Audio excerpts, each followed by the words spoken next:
Olá, tudo bem? Nessa questão aqui, a gente tem uma situação onde você tem um ímã circular, que é esse ímã aqui. Esse ímã circular, ele vai ter um buraquinho no meio dele, e por esse buraquinho vai passar essa barra aqui, no meio do ímã, tá? E daí esse ímã, ele vai se movimentar para cá, ele vai começar se movimentando lá da esquerda para a direita. E aqui eu vou ter na posição B, né, um ímã também. E aqui ele diz que vai ter o polo norte desse ímã. E diz que o polo sul está muito longe. Por que ele diz isso? Para que a gente desconsidere os efeitos de atração do polo sul com esse polo norte ou os efeitos de repulsão do polo sul com esse polo sul. Ou seja, todos os efeitos que a gente vai considerar são relativos ao que o polo norte faz nesse ímã, tá? Porque aqui ele pede assim, ó. Quais os possíveis gráficos? Perceba que foram dados 3 gráficos. Que é essa curva aqui. O 2, que é essa reta aqui. E o 3, que é esse gráfico aqui. Desses 3 gráficos, ele quer saber qual que é possível, quais que são possíveis, para representar a velocidade desse ímã, que é essa velocidade V, que aqui no gráfico é dado pelo eixo vertical, em função da posição, que é dado pelo eixo horizontal. Veja que aqui, né, eu tenho o prolongamento dessa reta, indicando que aqui é o zero. Então, para cá são as posições negativas, que são antes do ímã, e para cá são as posições positivas, que são depois desse ímã. Da mesma forma, abaixo dessa linha eu tenho uma velocidade negativa e acima dessa linha eu tenho uma velocidade positiva. Você lembra o que uma velocidade negativa representa? Significa que você está indo contra a orientação da trajetória. Então, veja, né, que nos 3 gráficos eles têm em comum esse ponto de partida aqui. Os 3 gráficos eles vão partir dessa determinada velocidade aqui, que está indicada por essa linhazinha. Então, essa velocidade inicial está como sendo positiva. A gente sabe que a velocidade inicial é para a direita. Logo, para a direita é a orientação da trajetória. Se a trajetória ficar, se a velocidade ficar para a esquerda, contrária à trajetória, então nós teremos uma velocidade negativa, indicada por essa parte aqui do gráfico.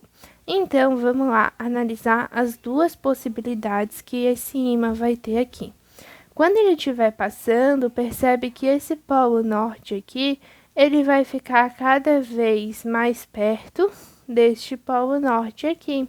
Conforme ele vai ficando mais perto, né, já que é esse polo norte aqui que vai encontrar, digamos assim, primeiro esse polo norte, a gente vai tendo uma força de repulsão. Até porque quando a gente tem polos iguais, esses polos se repelem, certo? Quando eu tenho uma força de repulsão, eu tenho uma força que faz com que ele queira se afastar.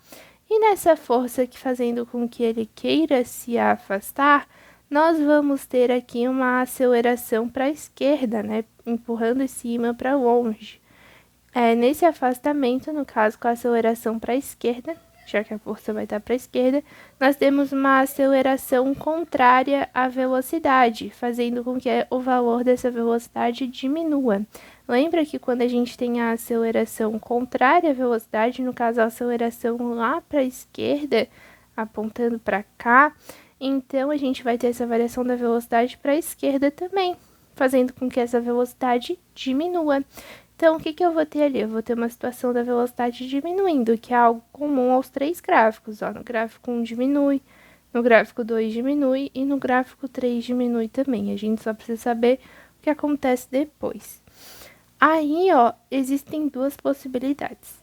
Existe a possibilidade de essa repulsão provocada pelo Polo Norte ser tão grande que faça com que essa aceleração varie a velocidade de uma forma que ela chegue ao valor zero e essa aceleração continue variando, né? Aí depois de chegar ao valor zero, que é o ponto de inversão do movimento, esse ímã comece a vir aqui para a esquerda. Então, o que vai acontecer? Esse ímã está vindo aqui para a direita. Quando ele vai encontrar o polo norte com esse polo norte aqui, como o norte está mais perto do norte, Então, ele faz com que a repulsão seja maior do que a atração gerada com o polo sul, que está mais longe, né? Então, o total aí é uma repulsão. Então, existe a possibilidade que essa força de repulsão aqui para a esquerda seja tão grande que a aceleração varie tanto a velocidade que essa velocidade vá mudando para a esquerda de uma forma que ela atinja o valor zero, e depois que ela atinge o valor zero, a aceleração continua atuando sobre o corpo, variando a velocidade para a esquerda. Ou seja, existe a possibilidade de cima vir, chegar aqui pertinho. No que ele chega aqui pertinho, vai haver inversão do movimento, já que a força provocada aqui entre os dois ímãs vai ser tão grande que vai fazer com que esse ímã ele não chegue nem a atravessar aqui, ele só chegue aqui pertinho e volte pela força de repulsão gerada entre eles. Então, o que vai acontecer? Ele vai vir até uma posição, diminuindo sua velocidade até zero, e depois ele vai retornar na trajetória, apresentando uma velocidade negativa, que é exatamente o que o gráfico 1 nos mostra. Veja que essa velocidade começa grande, ela vai diminuindo até que ela chegue em zero. Depois que ela chega em zero, ela começa a retornar na trajetória, começa a voltar aqui para a trajetória com uma velocidade negativa.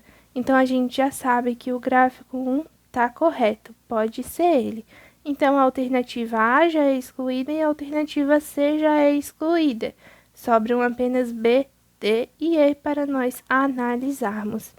Aí, a outra possibilidade desse ímã é que ele venha, encontre aqui com esse ímã e ele passe reto, né? Então, ele vai vir, vai passar reto e depois ele continua ali com o ímã. Aí, o que vai acontecer? Esse ímã, aqui no começo, era como que eu já acabei de te explicar. Ele vai estar vindo para cá, o polo norte vai estar mais próximo do polo norte, então a força de repulsão é maior do que a força de atração gerada com o polo sul, e assim a gente tem uma força resultante para cá, contrária à velocidade. E daí já é toda aquela história que você conhece de reduzir a minha velocidade. Então, aqui eu vou ter no momento uma velocidade inicialmente constante, aí esse ímã começa a chegar numa posição relativamente considerável para ser capaz, né, dessa força passar a atuar nos dois ímãs e diminuir a velocidade. Então, essa velocidade vem diminuindo até uma determinada posição. Aí, o que vai acontecer?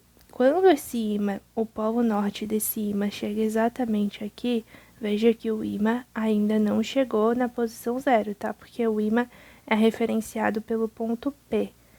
Então, no momento em que essa pontinha chega aqui, que o ponto P ainda está aqui, mais ou menos, o que vai acontecer? O polo norte vai estar exatamente abaixo desse polo norte. Lembra que a força de repulsão? Só que a força de repulsão em linha reta entre os dois polos. Por exemplo, quando está aqui, a força de repulsão é gerada para cá e a força de atração é gerada para cá. Se o meu ímã está exatamente aqui embaixo, a minha força de repulsão vai ser gerada aqui para baixo. Você lembra que uma força perpendicular não é capaz de gerar trabalho? Quando essa força está aqui perpendicular ao movimento da barra, ela não vai ser capaz de gerar o trabalho, ou seja, essa força resultante ela não vai ser capaz de gerar nenhuma variação de energia sobre a barra. Sendo assim, ela não tem influência sobre a variação da energia cinética da barra. Ela não acelera nem retarda esse movimento. Ela está aqui perpendicular, não faz nada. Daí, o que vai acontecer? A gente vai ter o polo sul próximo do polo norte, que daí sim vai ter uma força de atração. Essa força de atração ela vai estar inclinada, ela vai ter uma componente vertical e uma componente horizontal. E a componente horizontal vai ser para a direita, de atração. Então, né, com essa atração que a gente vai ter ocorrendo sobre o ímã, então a gente vai ter um aumento dessa velocidade. Nós vamos ter um movimento acelerado. E esse movimento acelerado, ele vai acontecer, porque eu vou ter o polo sul aproximando do polo norte, tá bem? Então, o que vai acontecer? Inicialmente, eu tinha um movimento retardado, até que esse ponto extremo atinge aqui este ponto extremo. Nesse momento aí, a gente vai passar a ter um movimento acelerado, porque a força entre esses dois polos vai ser aqui para baixo, enquanto eu vou ter uma força de atração com o polo sul. Essa força de atração vai ter uma componente na mesma da velocidade, fazendo com que essa velocidade aumente. Então, a partir do ponto em que eu tenho o norte aqui, eu vou ter a velocidade aumentando. E é nesse momento em que a gente torna o gráfico 3 válido e o gráfico 2 inválido, porque o gráfico 2 ele fica diminuindo continuamente, enquanto que o gráfico 3 ele vai representar perfeitamente esse aumento da velocidade aí que a gente vai ter. Aí, como é essa questão aqui que a gente referencia pelo ponto P do ímã, né? Aí, no momento em que o ponto P chegar aqui, bem no meinho, o que vai ter? Eu vou ter um polo norte, que a repulsão vai estar sendo feita para cá, e vou ter um polo sul, que a atração vai estar sendo feita para cá. Então, ó, no polo sul, a minha atração tá para cá, tem uma força para cima e uma componente para a direita. No polo norte, a minha repulsão está sendo feita para cá, tem uma componente para baixo e uma componente para a direita. Veja que nos dois casos aí, né, as duas componentes estão para a direita, fazendo com que a aceleração fique para a direita também, no mesmo sentido da velocidade, fazendo com que essa velocidade aumente. Então, até o momento onde o polo sul ele vai passar por esse ponto aqui, né, por essa reta vertical, eu vou ter uma atração do polo sul e repulsão do polo norte aqui do outro lado, fazendo com que esse movimento ainda seja acelerado. No movimento em que o polo sul passa por essa reta aqui, né, e o ponto P, no caso, já tá mais para cá, aí o que vai acontecer? O polo sul, depois dessa linha, ele vai passar a ser atraído com uma força para cá, e o polo norte vai ser repelido com uma força para cá. Como o polo sul está mais perto, então a força vai ser maior. E a força que vai contar mesmo, né, a força resultante, vai ser a que está no sentido do polo sul, que vai ser do polo sul para o polo norte, ou seja, vai estar com uma componente aqui para a esquerda, do polo sul para o norte.